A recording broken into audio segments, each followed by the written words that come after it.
எல்லாருக்கும் வணக்கம். இன்றைக்கி நம்ம தேங்காய் சட்னி எப்படி அரைக்கிறதுன்னு பார்க்கலாம். இது பாருங்க, 4 பச்சை மிளகாய் மிக்ஸி ஜாரில் சேர்த்துக்கலாம். 4 பச்சை மிளகாய், கொஞ்சோண்டு சின்ன நெல்லிக்காய் அளவுக்கு புளி, ஒரு துண்டு இஞ்சி, நான் சின்ன வெங்காயம் தான், சின்ன வெங்காயம் நான் பெரிய வெங்காயம் வைக்கிறேன். ஒரு பெரிய வெங்காயம், தேவையான அளவு உப்பு, ஒரு மூடி தேங்காய். வாங்க மிக்சியில் அரைச்சிட்டு வந்துடலாம்.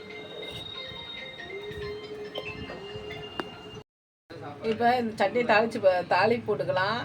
ஒரு ஸ்பூனு எண்ணெய் ஒரு கரண்டி எண்ணெய் ஊற்றிக்கிறேன்.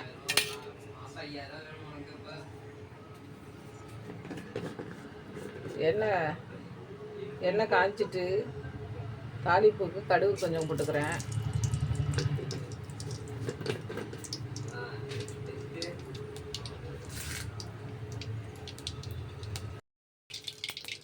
ஒரு கொத்து கருவேப்பிலை போட்டுக்கிறேன்.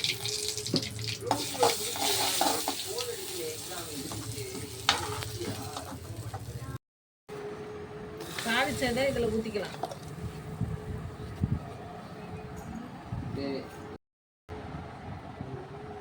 தேங்காய் சட்னி ரெடி ஆகிடுச்சு. நான் கொஞ்சம் கெட்டியாக தான் வச்சுருக்கேன், ஏன்னா சாதத்துக்கு போட்டுக்கலான்ட்டு. தோசை ஊற்ற போகிறோம், தோசை வச்சு சாப்பிட்டு பார்க்கலாம். நீங்களும் இந்த மாதிரி ரெடி பண்ணி பாருங்கள். நன்றி, வணக்கம்.